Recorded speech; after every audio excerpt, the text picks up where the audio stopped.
Gothamchess recently had a video titled Crush Everyone with the Alien Gambit. This is a gambit against the Caro-Kann. I'm going to show you how to beat this gambit from the black side. It's very simple. We'll look at one line and talk about three key principles that you need to know. So this comes out of e4, c6, d4, d5, knight c3, the classical variation, d takes, knight f6. This is recommended in the ChessGoals Caro-Kann course. I'll talk more about that course at the end of this video. But this is called the Caro-Kann variation. Now, if white plays knight g5, Caro-Kann declined. I recommend pawn to h6. Most players will retreat the knight, but if they watch the Gothamchess video, they may take on f7.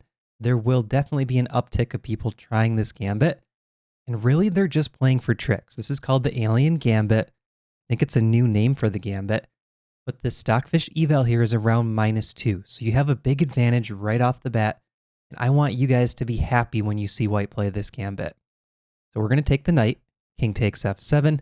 This happened to me one time in over the board game, but fortunately I was prepared for it. And this gambit can be dangerous. So I'm going to show you a couple of the pitfalls along the way too, and then we'll talk about those three key principles. Knight f3, recommended by Gothamchess. And usually what white does here is they wait a little bit on that light square bishop.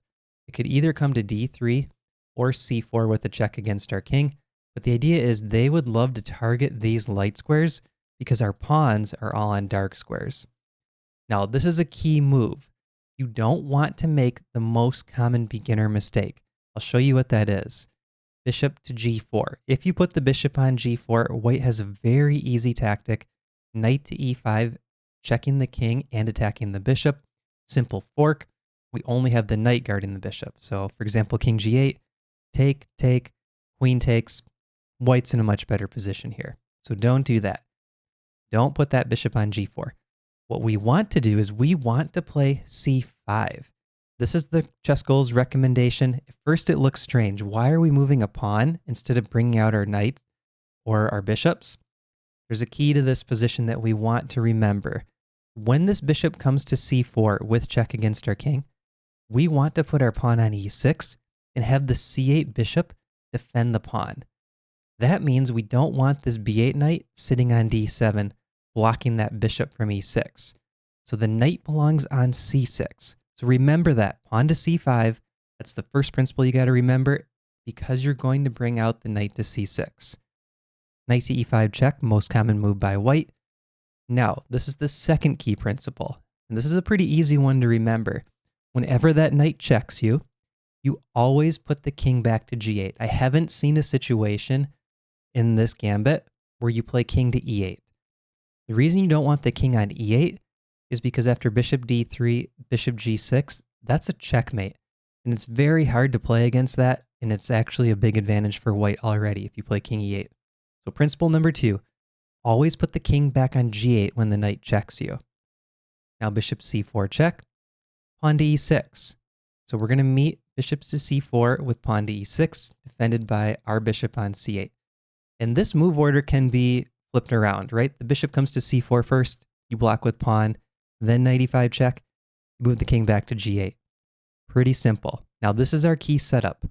King on g8, pawn on e6, the bishop defends the pawn. And if you look at white's attackers, they only have 2 attackers right now, the knight and the bishop. We have a lot of pieces around our king and pawns helping with defense. So white really is struggling here to prove any sort of advantage, even though it looks very strange with our king on g8 and the rook on h8. On to c3. Most common move by white. This is what Gothamchess recommends when black plays c5 to defend it with pawn to c3. Well, this is a bit of a slow move because this move opened up c6 for our knight. Really, all this move does is it plays defense. Doesn't really help white with the attack. So now I recommend knight to c6, and this is principle number 3. You want to develop and look for trades. So we're getting this knight out, and we're immediately threatening knight takes e5, swapping off a pair of knights. And we're already up 1 knight for a pawn. So white can't afford to trade one of their only 2 attackers for our knight, which was just sitting all the way back on b8 doing nothing. So most players here are going to play knight g6. Now, at first glance, you might be thinking, well, that knight's going to take the rook. We want to avoid that, right? Shouldn't we play rook h7? No, we shouldn't.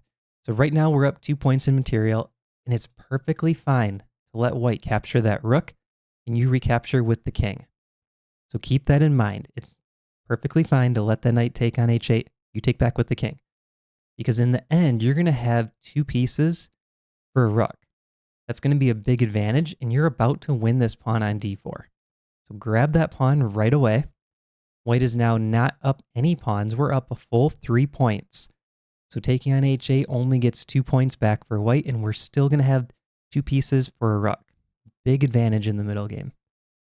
Strongest and most common move for white, simply castle here. But we're going to play d takes c3. We're going to grab another pawn and put the pressure on white, because now we're threatening a queen trade, and we just won another point of material. So we're up 4 points in material. We're very happy with the queen trade. Go into that endgame. Extremely difficult for white to continue the attack from there. And if white doesn't do the queen trade, you always have this nice move queen to e8, attacking the knight on g6, and that will sort of force white's hand on making this trade on h8. So eval here is around -2.5 to -3. You have a large advantage. This is a pretty simple line to play. Keep in mind those 3 key principles. Number 1, play c5 early. Number 2, king always goes back to g8. Number 3, develop and look for trades. If you want more on the Caro-Kann, we have a free Caro-Kann quick start course. Link in the description. Hope you guys enjoy it. Have a good day.